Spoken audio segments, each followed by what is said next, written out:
Madam Speaker, the President of the United States. ყოველწლიური მიმართვა ამერიკის 44 პრეზიდენტისთვის მნიშვნელოვან დროს ემთხვევა. 10-დან 1 ამერიკელი სამსახურს ვერ პოულობს. ბოლო 2 წლის მანძილზე 7 მილიონი სამუშაო ადგილი დაიკარგა. დეფიციტი ბიუჯეტში ტრილიონობით დოლარს შეადგენს და პრეზიდენტის საზოგადოებრივი რეიტინგი კლებას განაგრძობს. გაჭირვების მიუხედავად, ჩვენი ერთობა ძლიერია. პრეზიდენტი ჯანდაცვის რეფორმის პროექტის გატანას თვეებია ცდილობს ეს საკითხი სიტყვაში მან კვლავ წამოჭრა. ნუ გადაუხვევთ რეფორმის გზას. ახლა, როდესაც მასთან ასე ახლოს ვართ. თავის სიტყვაშივე პრეზიდენტმა აქცენტი სამუშაო ადგილებზე გააკეთა. სამთავრობო დანახარჯების შემდეგ მან კანონმდებლებს კიდევ ერთხელ თხოვა შიდა პროგრამების დაფინანსება 3 წლით შეაჩერონ.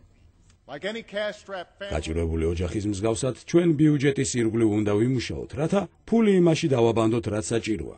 და თუმე ამ დისციპლინაზე ძალდატანებისთვის ჩემი ვეტოს უფლება უნდა გამოვიყენო, ამას გავაკეთებ. გეგმა, რომლის მეშვეობით სავარაუდოდ 250 მილიარდი დოლარი დაიზოგება, არ იქნება გამოყენებული ეროვნული უსაფრთხოების ფედერალური ჯანდაცვისა და საპენსიო პროგრამებზე. მაგრამ რესპუბლიკელების პასუხში, რომელიც ვირჯინიის შტატის გუბერნატორმა ბობ მაკდონელმა გაახმოვანა, ეს ზომები საკმარისი არ არის.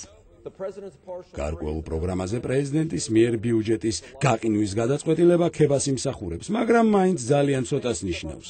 მდგომარეობა მოითხოვს, რომ გადავსინჯოთ და მთავრობის შეზღუდული როლი ყველა დონეზე აღვადგინოთ.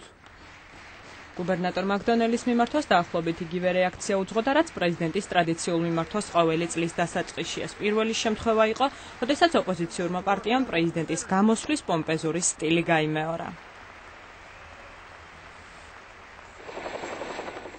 ორივეს პრეზიდენტსაც და გუბერნატორსაც ომისა და საერთაშორისო ტერორიზმის შესახებ სათქმელი ჰქონდათ. შობის დღეს ამერიკელები შოკში იყვნენ, როდესაც ამსტერდამ-დეტროიტის რეისის აფეთქების მცდელობის შესახებ შეიტყვეს. უცხოეთის მოქალაქეს იგივე უფლებები მიენიჭება, რაც ამერიკისას. გადასახადებს ტერორისტების დამარცხებაში და არა მათ დაცვაში უნდა ვიხდიდეთ. ავღანეთში გადანაცვლებით ერახში არსებულ სიტუაციაზე პასუხისმგებლობას ჩვენ მის მოქალაქეებს ვაბარებთ, მაგრამ ომი დასრულდება და ჩვენი ჯარისკაცები სახლში დაბრუნდებიან. ირინა ცერცოძე, ამერიკის ხმა, ვაშინგტონი.